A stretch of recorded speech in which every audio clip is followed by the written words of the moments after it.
Hello, everyone. Welcome back to the Marvel Snapcast. I'm Ken, aka SuperTechGod, here with Val. How you doing, Val? What's going on, buddy? Yeah, you missed last week. Welcome back. Yeah, I legitimately ate a peanut butter and jelly sandwich, and it hurt my throat too much.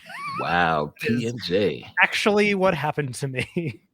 Wow. Well, you didn't miss much, but I definitely want to hear your take on everything, the new patch, etc. And we also have a guest today. This person needs no introduction, but I'm going to introduce him anyway. Ladies and gentlemen, welcome to the stream. Bynx, how are you, my friend? Welcome. Hey, what's up? Thanks so much for having me, man. I know we've been talking for a little bit about jumping on. We've been talking, all through beta about Marvel Snap and everything like that. So super excited to be part of the podcast. Thanks so much for inviting me. No problem. Thanks for coming on. So we got to talk about other things. We want to take a take on a few things too, but we're going to dive into this week's or today's hottest thing right now, which is Kitty Pryde. The card came out today. A lot of people got their hands on it. We could dive right into it and what she does. Let's share that screen so you guys can see, those who are watching and those who are listening here along. So, Kitty Pryde, she is something new. We never had this mechanic in the game before. You can return this to your hand and gain +2 power. So that means no Falcon, no Beast, but you yourself will have to pull her back to your hand and she get +2 power. Bynx, were you able to get this card? What's your take on it? Yeah, I got it at 6 hours ago or something at the second reset. So I didn't get her the first one. I think it's because I left my BlueStacks playing. So it didn't pull that in, but yeah, super excited to get my hands on it a little bit. I've played about 3 games. There's some obvious synergies, some like weird things with the card, but we talked about it really briefly before we chatted. It's a brand new mechanic, and that's always super, super exciting. Anytime you can play around and mess around with a game like Marvel Snap with something that's new, I think that especially as content creators, that's what we get most excited about, is to try and explore something, be kind of pioneer stuff. So yeah, it's been fun toying around. I'm excited to see what ends up happening and where she ends up fitting in. How about you? What have you thought? I know that you said that you got a hold of it earlier today too, right, Ken? Yeah, I actually got it before the refresh. So yeah, definitely learn from my last mistakes, right? With was it Negasonic or Mastermind, one of them, where if you do not open your store and they tweet about it, you can get it a good 30 minutes or so before the actual refresh. So I did do that, and I also got a variant of hers right after that too. So it's pretty cool. Surprise. So that's pretty cool. But yeah, I did test it out, played about 2 games, and definitely tried the Beast mechanic. My goal was to try to use the Odin, Wong, Shuri, Forge mechanic on her, right? Buffer, make a 0, and on the last turn, just get her, as big as possible. And I realized she was a 1 at that point. And I was like, is she supposed to be a 1 after I use Beast on her? So it was very interesting. And in the second game, I just tried different things to see what was going on, and try to use Collector, and I saw that Collector didn't get proc. But I assumed that because I thought they spoke about that before. I don't know, Val, did you hear about any of those things that shouldn't be working with Kitty Pryde before she came out? So I've been kind of poking around over the last hour. I unfortunately no kitty in the shop for me today. Master Mold. I can get Master Mold, I guess, but so looking around, I did find a couple people talking that it looks like Beast, Elysium, Dream Dimension, all of that is not actually affecting her cost at all. So there may be a base level issue with the card itself, where changing the mana cost is just not affecting the card. What I will say in that regard is, I cannot test this because I don't have the card. Make sure you try and play her anyways. I know maybe visually things might seem like you can't do what you're supposed to do, and it's a little different with Kitty Pryde as well, because I believe she has a very telling visual cue when you can pick her up that I've seen. But I've run into some very interesting visual bugs over the last week where with Thanos especially, if you manage to get your time stone to proc multiple times or even get multiple time stones down, you will have more energy than the screen tells you. I've had situations where I've dropped a time stone into Bar Sinister, had plenty of mana to play something like a Galactus, and Galactus is grayed out and the mana is incorrect, but I go to grab the Galactus, and sure enough, I can pick up the Galactus, I can play the Galactus, but it seems to be like an actual like the overlay of the game itself is incorrect, but everything works as intended if you actually try and do it. So I would recommend for people, like, if you find you're falling into these situations where Kitty should be able to move or should be a zero cost, try her anyways, I guess. So that's one issue. The collector thing, Glenn has confirmed in the Discord that is a bug. So that will assuredly be fixed at some point. She's also she's procking the bug where cards stay after going through Lockjaw. So like she's staying on the board after dropping into Lockjaw sometimes, and you would think that you can bring her to your hand because the card is visually there, but it's not actually there. So I know our boy Kawa ran into that where he thought he could pull Kitty back and he couldn't figure out why, because she wasn't there. But Rada, part of the dev team, was on Twitter saying that they are tracking these things. They're working on some fixes. It's just unfortunate. It feels like it didn't get quite the QA pass that it needed to be released. I'm not gonna ever pretend that game dev, especially in an instance like this, is easy. And like, boy, why didn't you release this card that you've had planned for 6 months?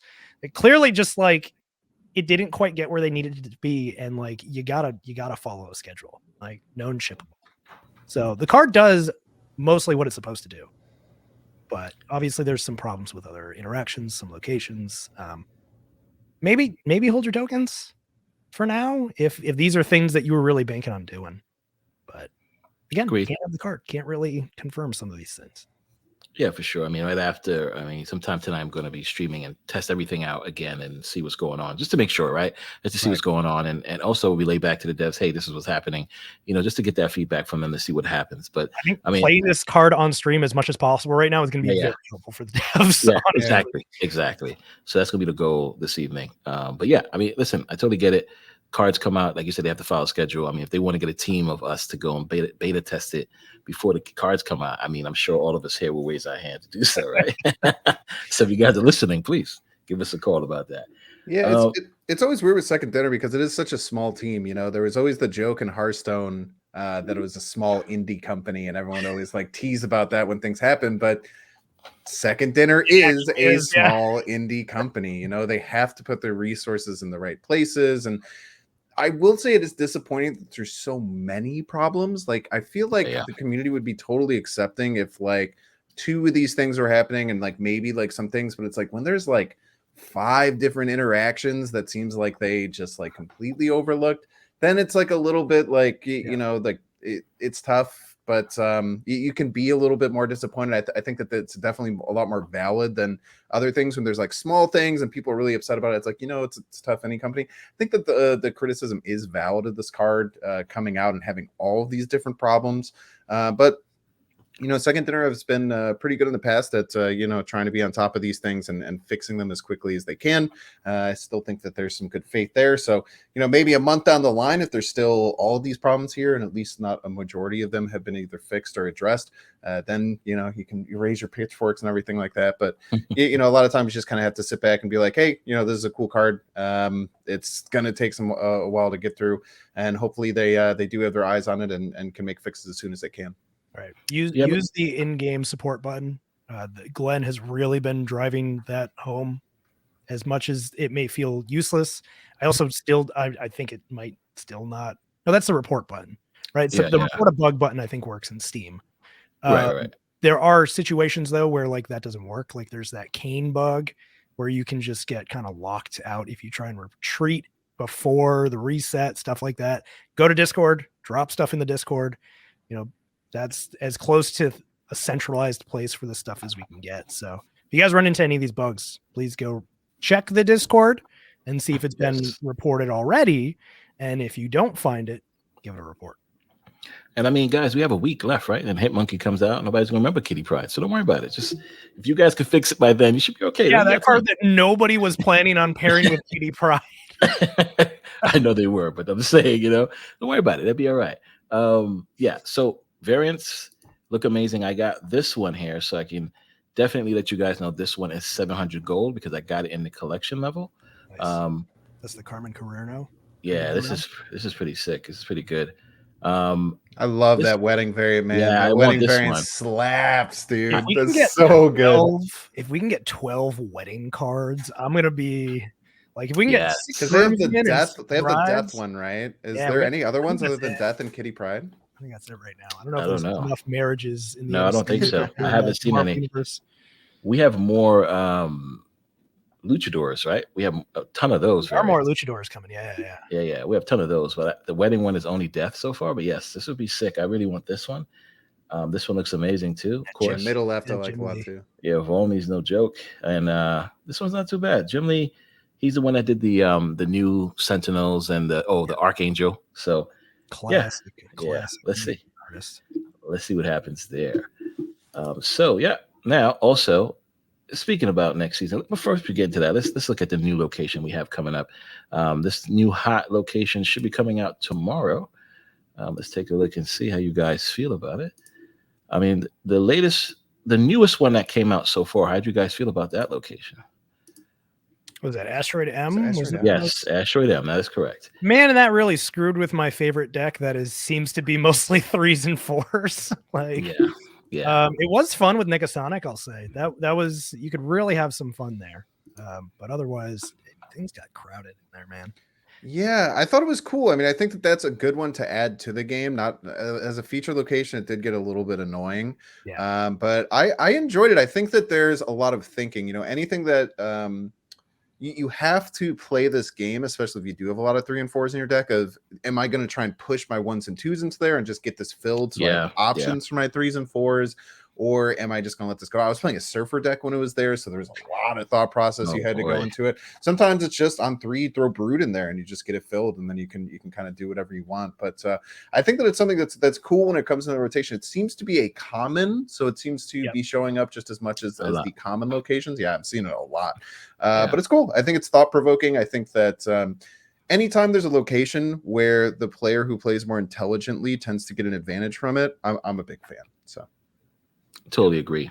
And now we have this new location coming out tomorrow, which is basically like an ego on turn 5. Yeah, so it looks like it on turn 5 takes over and plays both players' cards for them. Wow. So Krakoa? Caracoa. Caracoa. No, it's Krakoa. Krakoa. I think I've always mispronounced this word. Guys, down below, tell us how it's pronounced. Spell it out for us. That's right. Yeah. This looks good. It's coming out tomorrow, so it should be a good location again on turn 5, which is not too bad, right? Because at least you got your turn 6 to go forward with. Unlike Ego, which takes over the entire game, unlike Agatha, who plays out for you until she plays herself on turn 6. At least on turn 5, this card could play something good for you potentially. This location, so we'll see what happens. I mean, it doesn't have to play it on this location. Based on the description, it will just play for you, right? For both players. Right. How do you guys feel about it? I mean, it's probably going to use the exact same AI as Agatha and Ego, I would assume. Right. I guess, if anything, I'm interested to see if it has an animation and what that is. Past that, it's sort of, okay, another turn 5 fuck over. Dream Dimension? It's kind of like Dream Dimension, but at least there's a card on the board. Right. I don't hate it. I think it could be interesting when it shows up.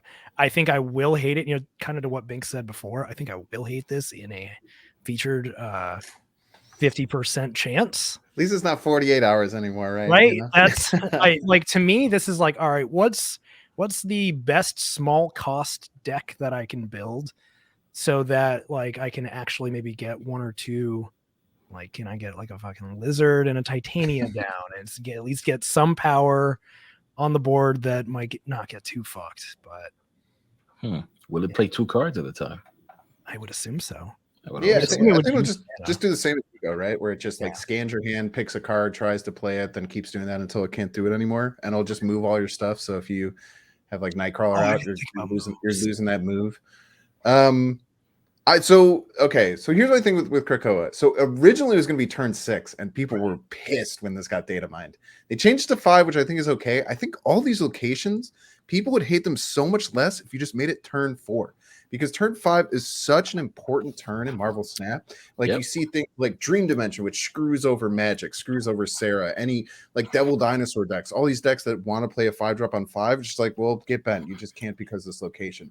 And I feel like that feels really bad. And I don't think anyone would be nearly as upset. What's the other one? The Strange Academy, where it sends everything off on 5. You always have an open location on 6. It's just like, it's so frustrating because like, oh, on turn 6, I'm going to have locations filled up. Like if that happens on turn 4, you can plan ahead a little bit longer. It's still almost always going to trigger, even with things like Westview and these other things that happen on turn 4, Mirror Dimension. So I just think that the community as a whole would love if all of these turn 5 based locations all just got moved down to turn 4. I think it would be so much healthier and better for the game. Even as someone who loves the randomness and craziness, like I'm excited for this location. I think it's gonna be fun. I'm gonna snap on turn 5 and get people to retreat all day. That's actually a good idea. Yeah, but I think they just got to move it down to turn 4, and they'll improve the play experience for most players. Yeah. On that note, I've long said, I want to say in December, I was like, man, Dream Dimension should just proc on the next turn.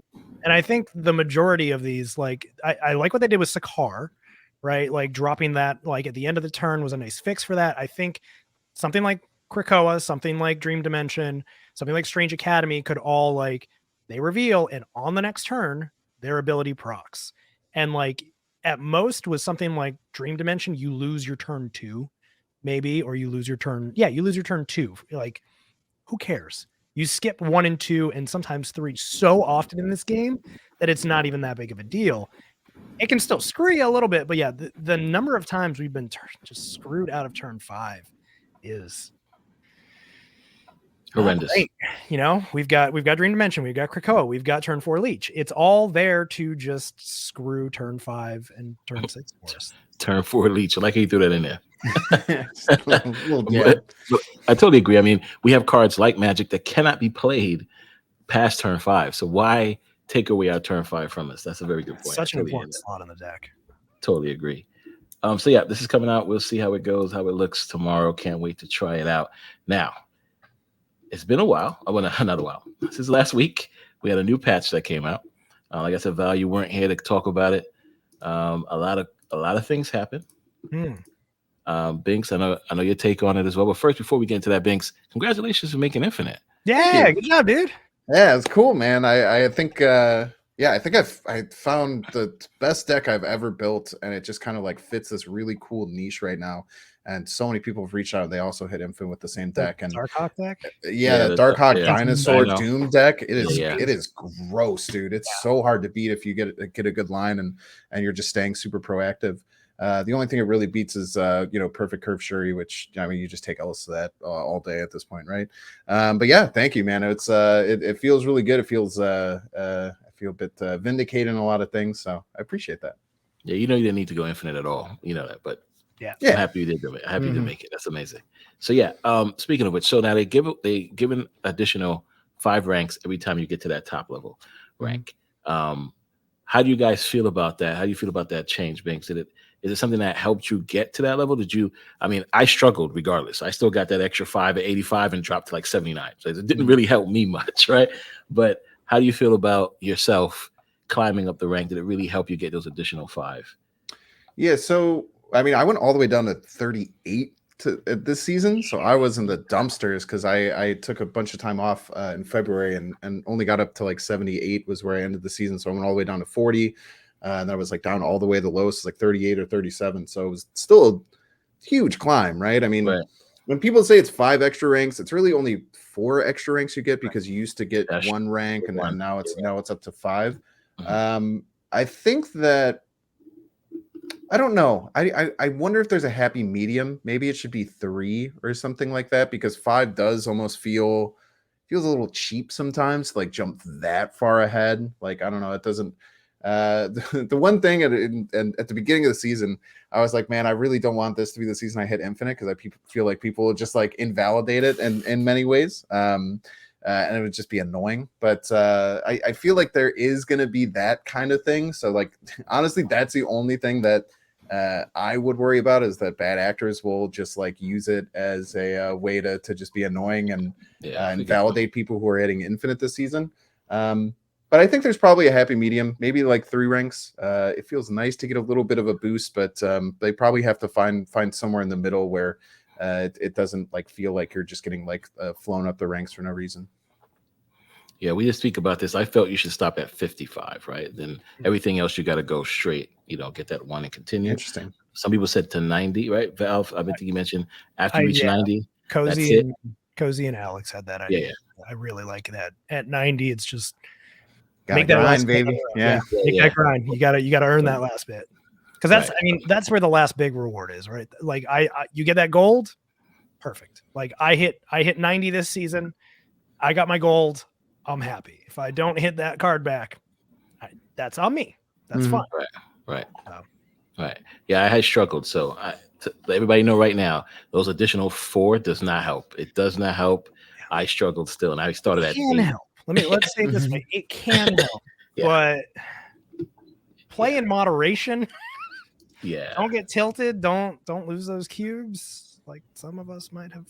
Yeah, and it just depends too, because we all play differently than I feel like the general population, right? Because we're all content creators. We're streaming, we're trying to show off different things, we're trying to use different decks, we're trying to like find these different ideas and do things a little bit differently. So sometimes if like the meta is just like fighting you, like, dude, I remember back in February when I took like a big break, it could not have come at a better time because it was the first time I've ever really been frustrated playing Snap when like that Thanos leech deck was just first starting to become so dominant, and that Shuri deck was just like both of them just felt unbeatable. And if you weren't playing those 2 things, it's even hard to just go cube positive. So sometimes you can just hit yourself into a meta, and it doesn't matter the extra cubes that you're getting. You can still just hit these like tilted loss streaks that just crush your soul, man. Like losing like 2 8-cubers in a row. It's just like, oh my God, how am I going to get back? I'll never financially recover from this. Agreed. I'm very much in that headspace right now. So I get you. Yeah. So speaking of which, it's been a week now since the newest Nerf patch, everything came out. I'm going to dive right into it. You mentioned Thanos. Now is a 6'10 versus 6'11, which is a nerf. I don't really think it's too much of a nerf, but I guess it is what it is. The Space Stone. Now on reveal next turn, you can move your card to this location, draw a card. That has changed. What do you feel about the Thanos nerf? And do you think it really helped, especially with Quinjet now not being able to reduce those stones to 0? Did it help with the Thanos deck? Did it make it less of a big bad deck? Or did it really just help solve the problem with the meta that we've been having for the past month? The Thanos, the power change, like I want to get away from constantly saying that like a single, I'm very guilty of this. A single power reduction or increase is not nothing. In a game where you can literally lose or win by 1 power, it's not nothing. Does it feel like nothing in this particular instance because they just bumped it up and now they're just bumping it back down a little bit? Yes. Thanos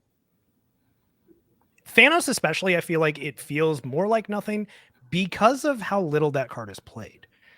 So it's even it's hard to cheat him out. Even like you are working on so many other lines in a Thanos deck than getting Thanos out. It's sort of just like, oh shit, I got all my stones and I have Thanos.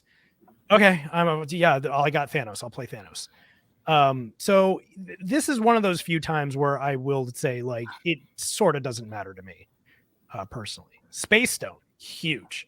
I think this completely reworks the Lockjaw aspect of the deck. In it specifically Lockjaw, I think it reworks. I think I like this overall. For Thanos, I think it makes you think a little bit more. It makes it a more interesting deck to play, and it's a little less mindless to actually think of like you really have to play the Space Stone in particular time now. It's not a like I'm throwing this in Lockjaw, we'll see what happens, or I'm throwing this down on turn 5 and we'll see which card I move. Like it's a thinking man's card now. You can't just get into any location that's locked down, I really like this. It brings a nice little aspect to move, which is cool, I think. Like, I don't know. There's a lot of fun things to do with the Space Stone in this regard. I think this fixed it well. I am super split on the Quinjet thing. Okay.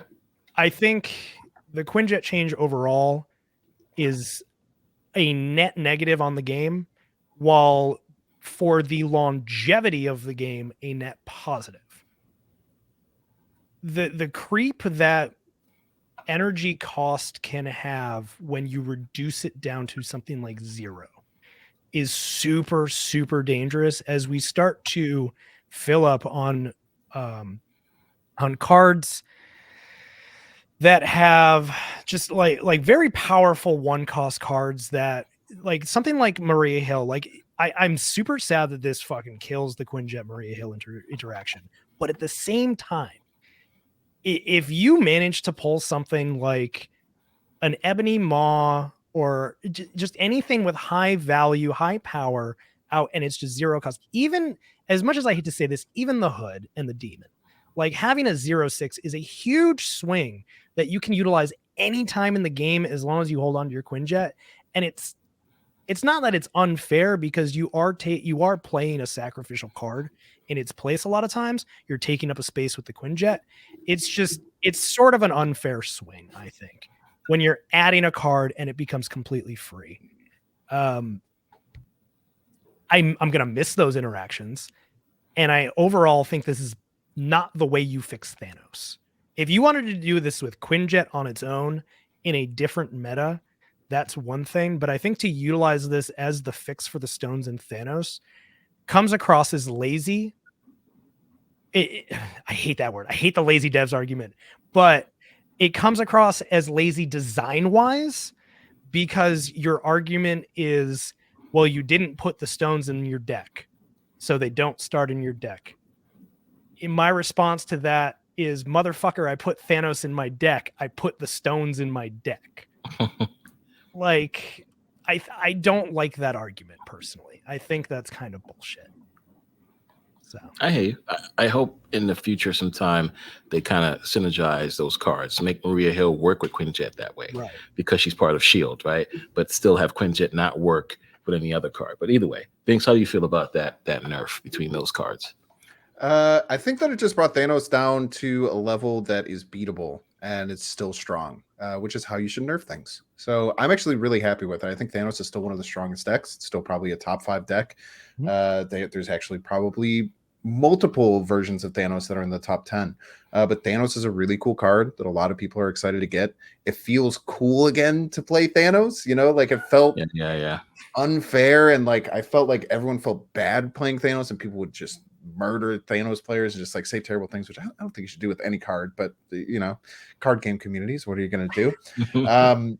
But it just feels beatable, and it feels much more fair. I think the Quinjet interaction had to go. I do also agree. Just say that just change the vernacular on Thanos itself. Say the 6 stones start in your deck. Just say it directly on the card so that it doesn't change at all. But it is something for the longevity of the game. Anything costing 0. I mean, that's why they started Sarah that way.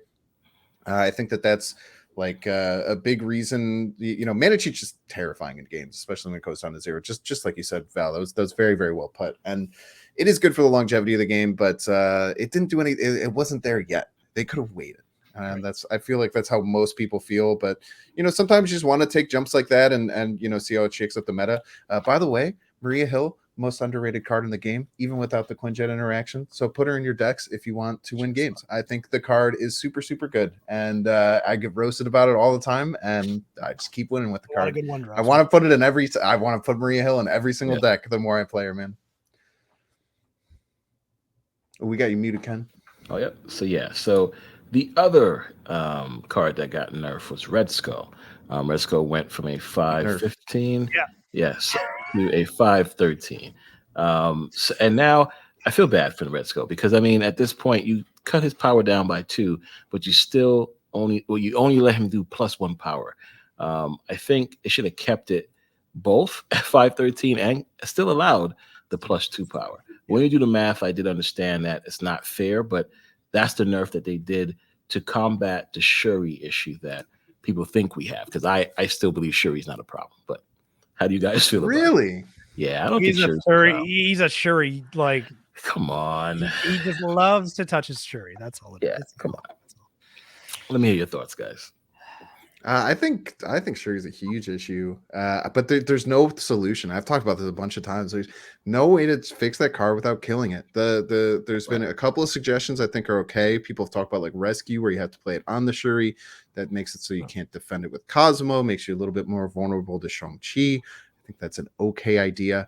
I personally want to see it double the next card's power up to +10. I think that would just be a nice little thing to bring it down in a way that's worth it. But I mean, now that Negasonic is out, there is that counter of running Daredevil and Negasonic. I think that's a really fun combo to run in any deck, but it's a lot of people are priced out from that, and then they're very far away from being able to get something like Negasonic or want to spend 6,000 tokens on Negasonic. So that interaction's a little bit gone.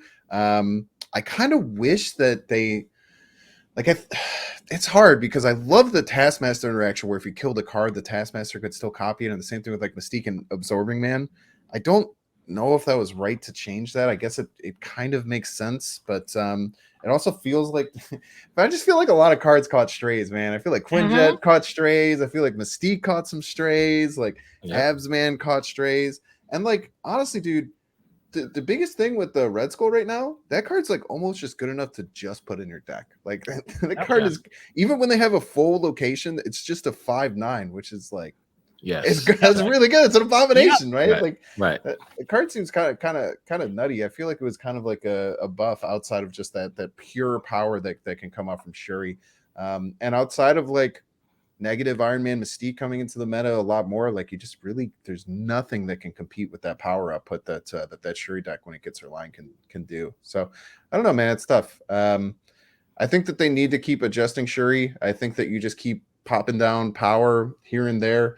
I don't know if they have to look at the 1-drops. Maybe that's a like cut Zero's power a little bit, maybe make them a 1/2 or something like that. I don't really know the right solution. I feel like they just have to keep touching Shuri and bringing her down to the point where she's not just like the de facto #1 deck, which I think she's been for 2 months now, almost at this point. Yeah, I mean, sure. They have to actually do something with her first. They haven't done anything with her yet. Like, my personal recommendation is next turn only. Like just to cut that secondary win condition of the cut down the She-Hulk Taskmaster thing, because it feels like the Taskmaster nerf right now is to stop the Red Skull into Taskmaster. Like it'll not stop it, but at least gives you as the opponent to that a chance. Yeah. Be it Negasonic, be it Shang-Chi, be it Arrow, whatever, just a chance to actually can do something against this deck. But yeah, like you said, it's just Red Skull's just a 5/9 now. Like this is nothing. But what about if we do that to Shuri? What happens to the Infinite play? We can't get a 40 Infinite now. Nope, you can't. That's not fair. It's not right. Come on now. We need a 40 Infinite. Who's out here running 40 power This guy, right? This guy right there. The right big over Infinite there. fan. Come on now. That guy. You're going to win that one lane so hard, dude. That's fine. Totally fine. Just to drop it. No, I get it, though. I think Shuri is definitely the most powerful card right now. I mean, it's hard. They just made Red Skull like more playable on his own. That's right. That's what they did. It's tough because if you touch her, you might give her the leader treatment, and I get it. Plus 10 power is fine too. Like, no, Arrow's not that nerfed, but no, Arrow. We're talking about Arrow close to the leader treatment. I think Arrow's fine. I think that nerf wasn't too bad. I don't think it was too bad. Because now it made Sandman even better. It made Sandman better. I don't know, man. Have you played her much? Since the nerf? No. Dude, try it, man. People don't expect her now, dude. It feels you can be real dirty with Arrow. The thing is, and like I think it was justified. I think the nerf was justified.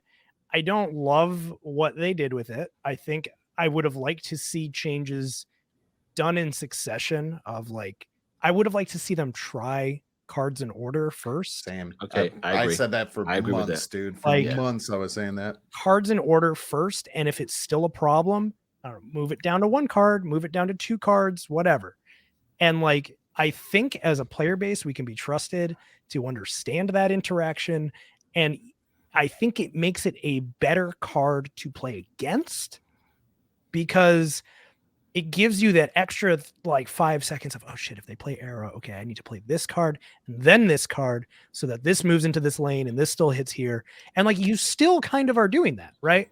It's not like you're not going, okay, I'm gonna play Galactus, I see arrow, so let me drop a Wasp or a Yellow Jacket Right.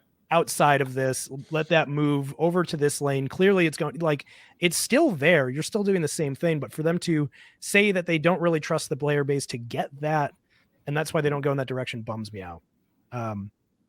But she's not a finisher anymore. That's the big thing with Arrow. She is a turn 5 card more than anything, and I think that's good, because that's getting me to stop trying to finish with Arrow and getting me to think about my finishing plays in a better light, in a more technical light, and move back to cards like Doom and move to different 5-drops even, because now it's like, well, okay, this doesn't really work for me in this deck as a 5-drop. Where's my power with, like, oh wait, here's my Spider-Woman. I forgot about Spider-Woman. Here's, I'm going back to Captain Marvel. I'm making all these different plays where it's like, I'm making a play on 5 that impacts the game on 5, but also could impact the game on the next turn at the same time. So I'm thinking a little differently now since the Arrow nerf, and I like that. So, overall, I really hated it at first. I'm warming up to it a little bit more. But yeah, it is. I think Doom's broken right now, dude. Yeah. I want to put Doom in every deck. single deck. 100%.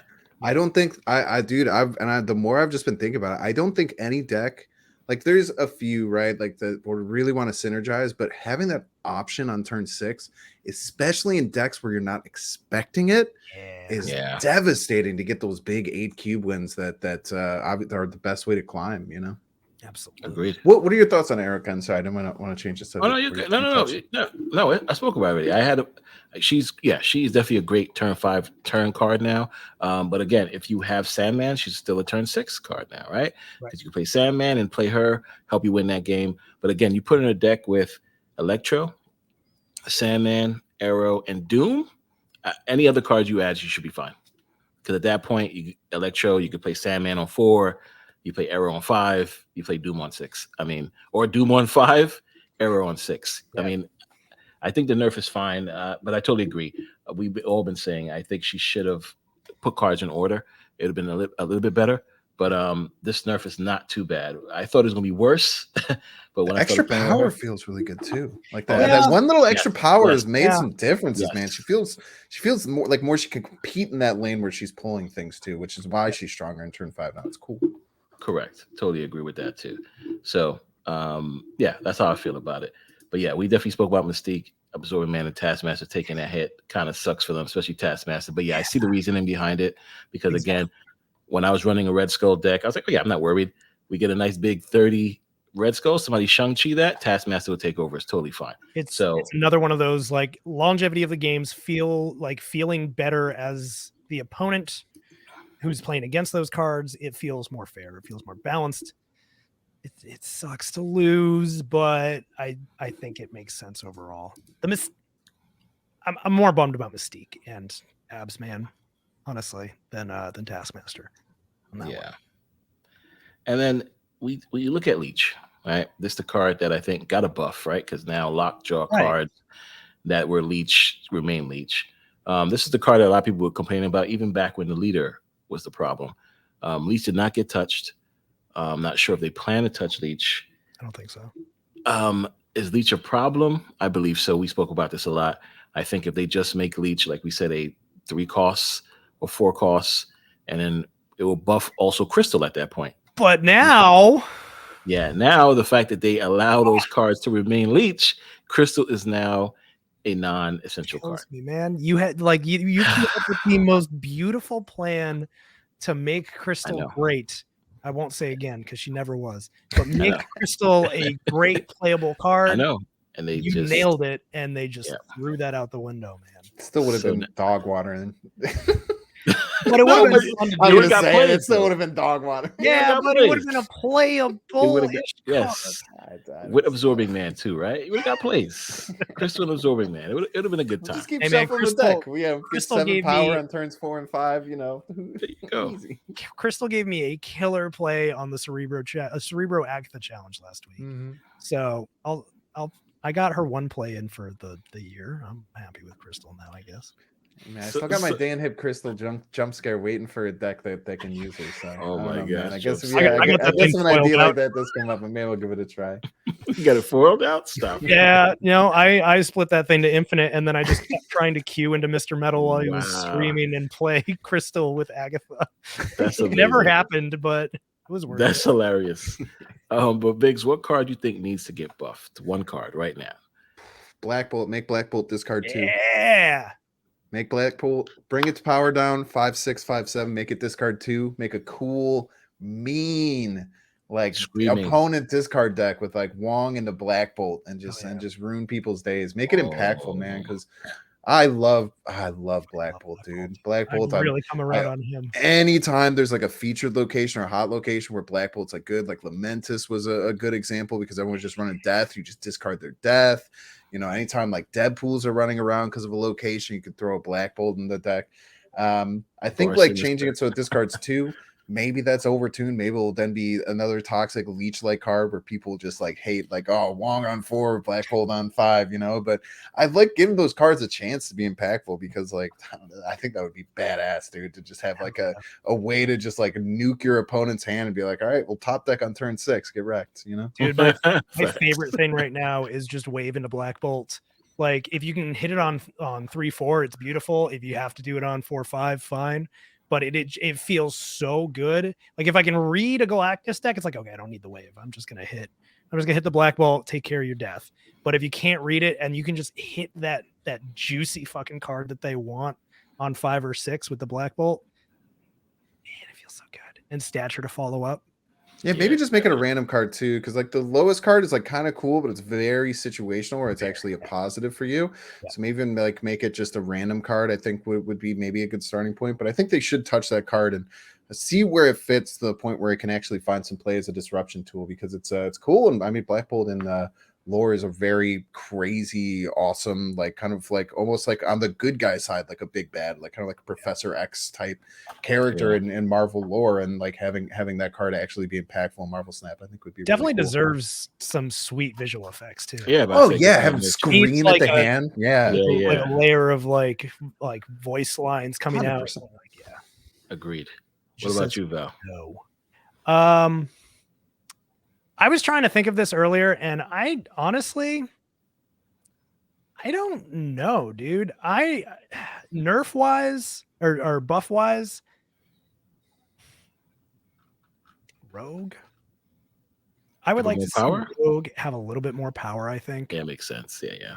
And it's not just because I miss playing my favorite variant in the game, but like it just doesn't. It's not a card that I ever feel myself gravitating towards, even with a like sheer mass amount of ongoing out there.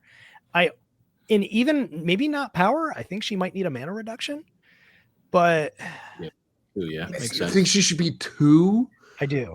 Dude, that's terrifying. I know. That is the scariest thing I've heard in a long time, I want man. her to be more about 2 stealing energy, something bro. from your opponent. Maybe a 2/0. Like, if we're gonna bring her down, she's what, a 3/1 right now? Yeah, Bring her she down to 2/0. And I don't know. I want her to be I want you to be afraid of her. I feel like people aren't afraid of Rogue anymore. People aren't even afraid of Enchantress anymore.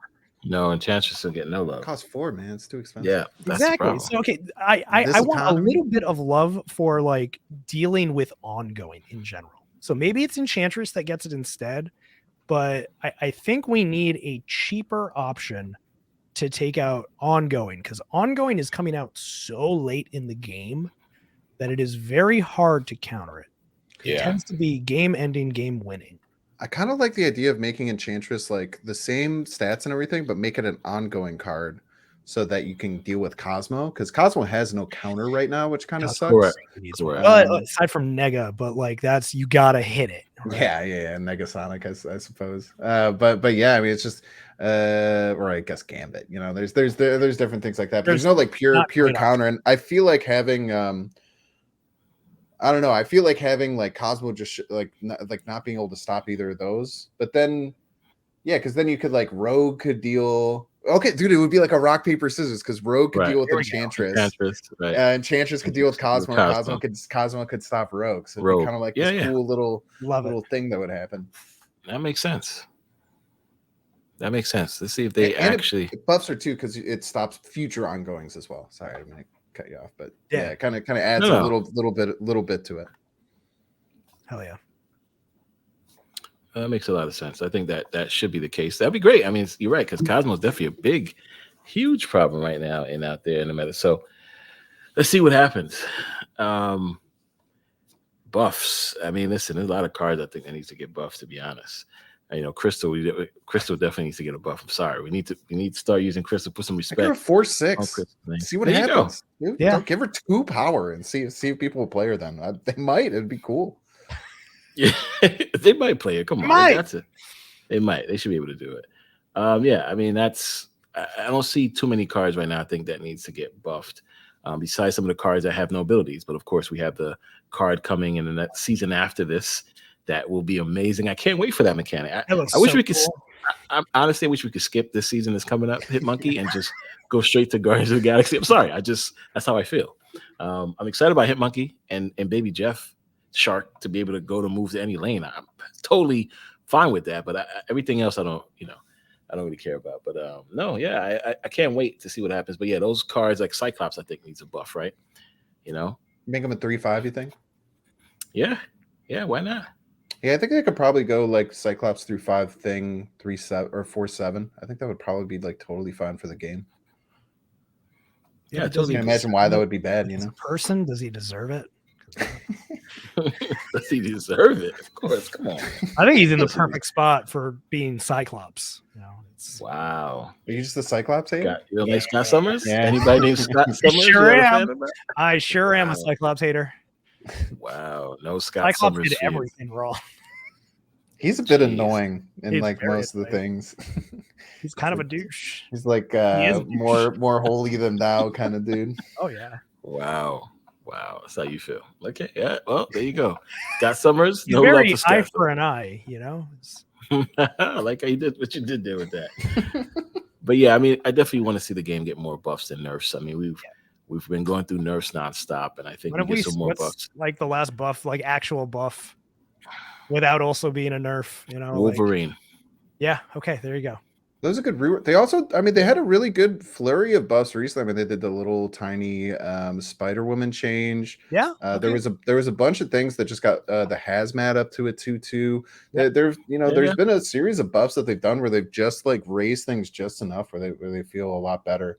And that big wave of them I did. I think that they should just like keep doing that. You know, if they see, hey, these are the 15 least played cards, just bump up the power and see what was that the last push before OTA broke? I don't know what OTA is. That's when they can basically like their hot patching stuff. Yeah. Oh yeah, that might be right. That could have been like the start of that stuff. Maybe was on the way, and then. Well, I think it was when they buffed Thanos. When they buffed Thanos when it was the strongest deck in the game. Right. They had like four like little 1 power buffs that all happened at the same time. I do look forward to, like, they have communicated that they want more regular balance changes. It's bums me out it's kind of contradictory because they want like weekly balance changes to be a thing in this game, but right. It's hard to take that at its value when, you know, we try to provide feedback, and I think the majority of people have tried to provide feedback on this most recent buff or this most recent patch in a constructive way. And instead of really getting, I think, feedback from the devs on that, it's more, yeah, we'll see what the numbers look like in a week. And like, I understand that from a data analysis perspective, but it feels very, you have your opinions, but we know what's right. And I think I would love to just see a little bit more of like, yeah, data is one thing, but how does it feel? How do we feel? I want to see more of those surveys. Yeah. I guess there were a lot more that I never saw in beta. I got the very first one and I never got one after that for some reason. They all went to my spam, so I missed a bunch of them too. Oh, I didn't even think about that. I probably missed a bunch of those. But I think it's good that we got that one. It's funny that we got that one, and then half of the things that we got asked about were literally in the roadmap the next week, which was weird. But I guess they're like, announce it and also get Gauge on it at the same time so they can rework the roadmap if they need to. But more of those and like just get our feedback more and take it to heart. Make us feel like we're giving feedback that's being listened to. I will say the one thing that, from a community perspective, is a bit frustrating is that Glenn has been so active in responding and trying to talk about things, and it really hurts whenever I see people like snap at him, because like he's not going to say everything perfect all the time because he's putting out dozens and dozens of tweets, and like as a community, that never happens. That doesn't happen in like any other competitive game where the person who's like in charge of like designing and like making changes and stuff will actually react to the community. And it's because of like the reaction that he's getting, I feel like, is why a lot of people do it. So I don't know if you're out there and you see him on Twitter or you see him on Discord, give him at least a little bit of the benefit of the doubt before just like slamming him for something or anything like that, because I think that they're all humans, and we're very lucky to have that. And I feel like if the community gets, I don't think it's horrible right now, but it's like sometimes like you can tell some things are getting very negative, and I think if it continues to go that way, then that's just going to turn off, and that's would not be good, I think, for the community overall. As a counterpoint to that, though, I think in general, like, and I think Glenn overall is doing a good thing by communicating with the fans that much. I think there's a negative aspect from it at the same time where we're spreading all of this information out in so many different spots. It is so difficult to keep track of. And sometimes a lot of the responses, and it's not just from Glenn, it's from different places, they get read the totally wrong way, or they come across in an incorrect way, because as cool as it is to have somebody like that in that position talking to us, they are not trained to do that. It is not their job. And 100%. I think a lot of that communication is more focused, like directed at us as if we are taking it as constructive criticism, because he is a development lead. That is how he talks to a team, right? If you've ever been in that position of power, it's kind of like you garner this relationship with your team, and you're able to talk to them in such a way that you are criticizing them, but it is for the best. And I think we need a actual community manager, and like Richard does amazing things. I think he has a lot on his plate, and I think we need almost like a secondary community manager that focuses on communication between devs and fans. I obviously don't have the fix for this. I'm not saying like, just do this. It's so easy to do. It's not, but it would be so cool if we had a better centralized place. Like, we're spread out so much, and there's no easy answer, because Twitter's not the end all be all. Putting somebody in charge of a Twitter account that just responds to fans all the time, making sure that like all of the information conveyed is correct and that the tone is correct and all of that isn't the end all. Having one Discord channel where everything is answered isn't the end all. Like, I don't have the proper answer, but like, I wish we maybe centralized things a little bit more. And, as a community, some people are trying to do that. Like, there's the Marvel Snap Bugle thing, the Bugle Twitter, which is trying to centralize all that stuff for in one place for people to grab. And it's just, it's so exhausting to try and keep track of everything. It's like, bless Glenn for like actually going out there and talking the way he does.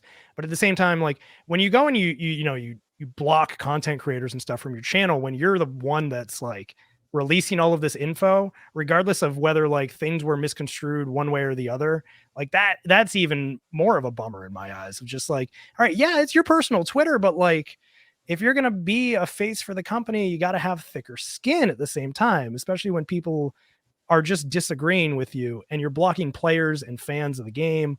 Like it helps to harbor that negative energy at the same time.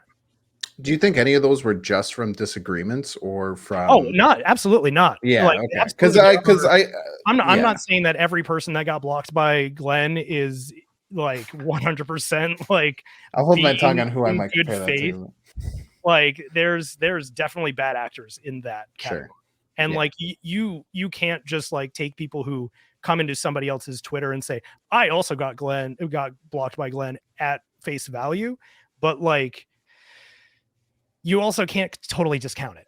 Yeah, there's somewhere in the middle. I definitely agree with you there.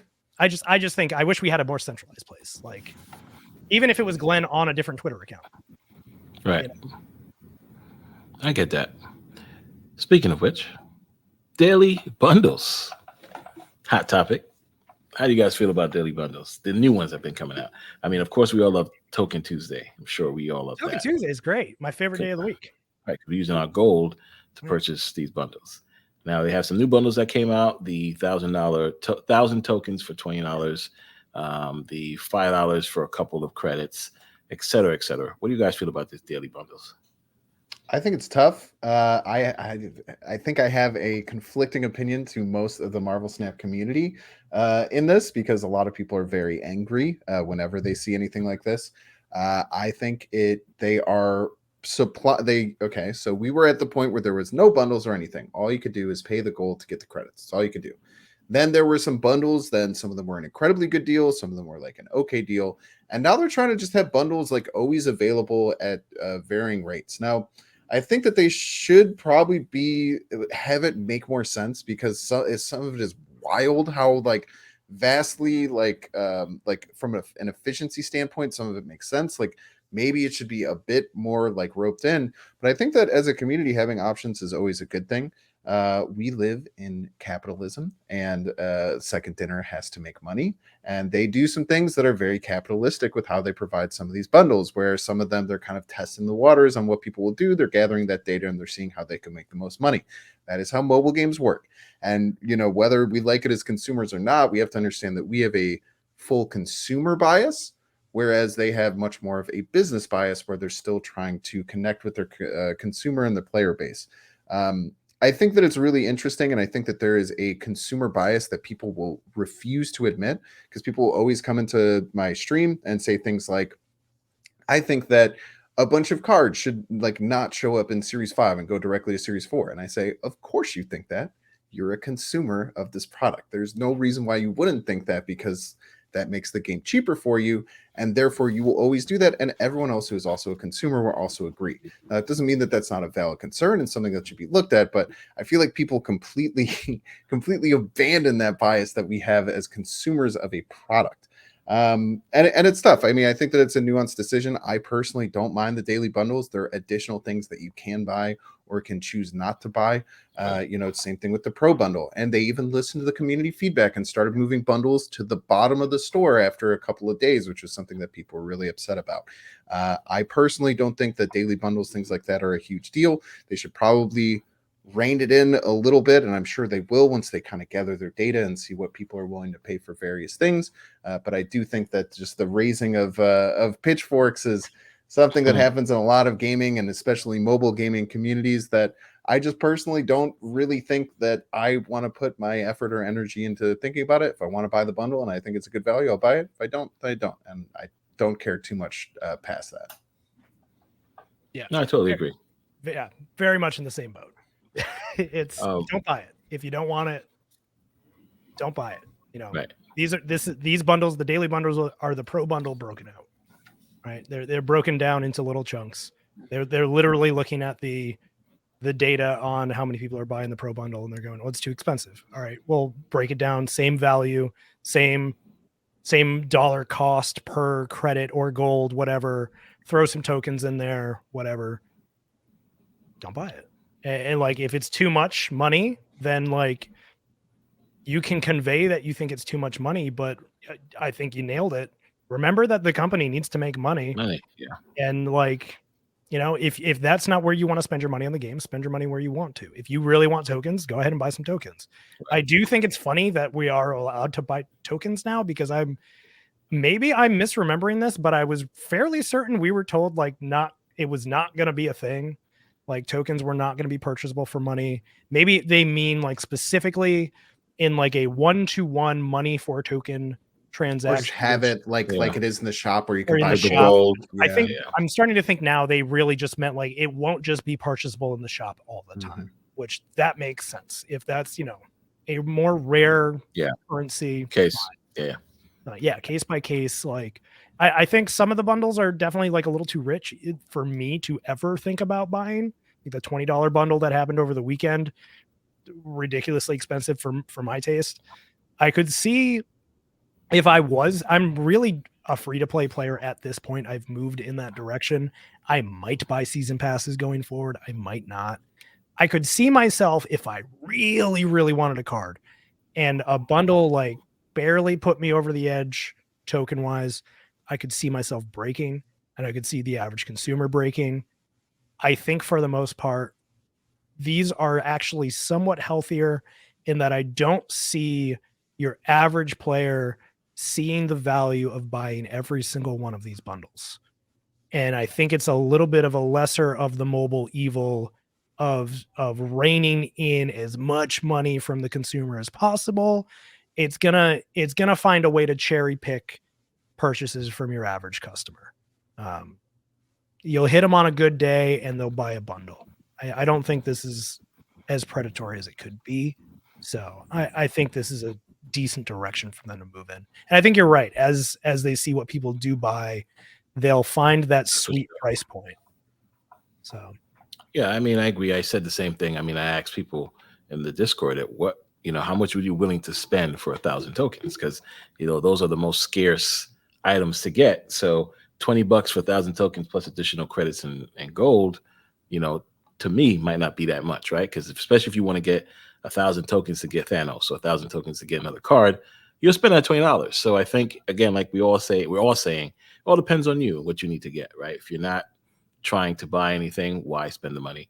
But we should not get angry about it, right? We should not be like, why would they do such a thing? Again, they're looking to make money. So, but think back about to the Bynx. Twitter engagement you'll get.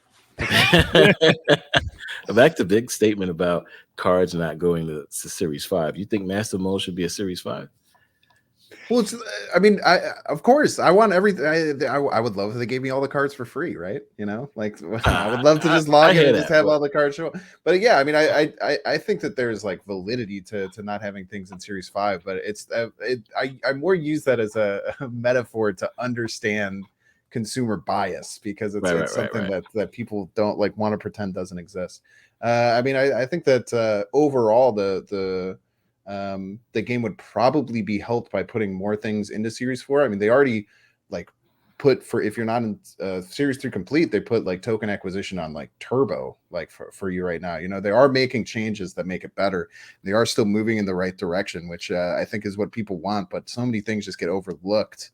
That I don't know, if I was in secondary position, I would be like, the masses clearly don't know what they want, because like they say like, hey, you know, we want like we don't care about offering things like the pro bundle, but the price is too high. Okay, well, here's a 1/10 of the pro bundle for a 1/10 of the price. Oh, this is ridiculous. Why would I ever buy this? You know, it's just like, you know, they always say that like consumers and player bases don't know what they want. And man, dude, having this be the first game where I feel like I really have like my finger on the pulse and I have like a community that I can communicate with a little bit more, I definitely think they're right.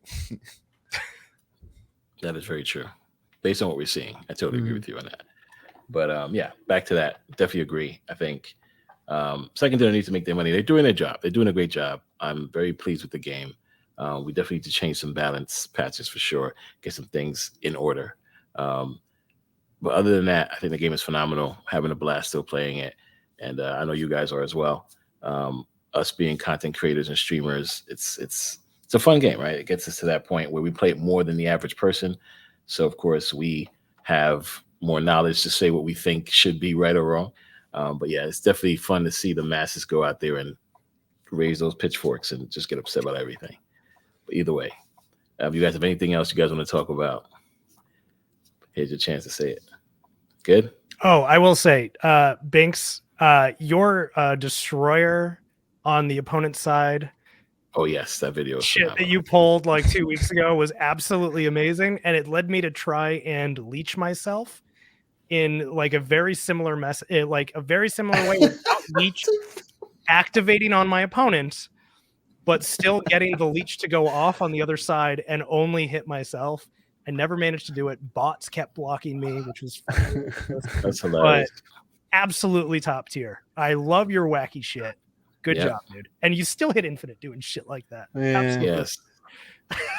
Yeah, no, I appreciate that, man. I mean, I've always tried to make this game my own, and rip Exodia interactions, but I feel like that was like one of the first things that people started to like have some recognition on me or get more eyes on me was like doing all the crazy Exodia combos, having all this stuff triggered 256 times, and that's why stuff like Kitty Pryde gets me excited because it's like more mechanics and different things. So break the shit out of that card. Yeah, for sure. I want to break things, man. I just want to crush it. But I appreciate that, man. I really appreciate that. Really well done.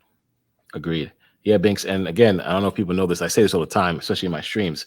It's because of you and Malt, I started to want to stream Marvel Snap. So hell yeah. Shout out to you guys because I even got the same mic you had got. I just got a new one, but I did get the same mic just like you, just to start that. And then I went to Twitch to see who's streaming over there, and I met Mr. Meadow and Val. So shout out to all you guys for sure, because of you guys made me want to stream this game. So I just wanted to say that before we sign off. Thank you, man. Yeah, we've I feel like we've all put our part in to make this community something special, and I'm hoping that keeps on going for years and years and years to come, man.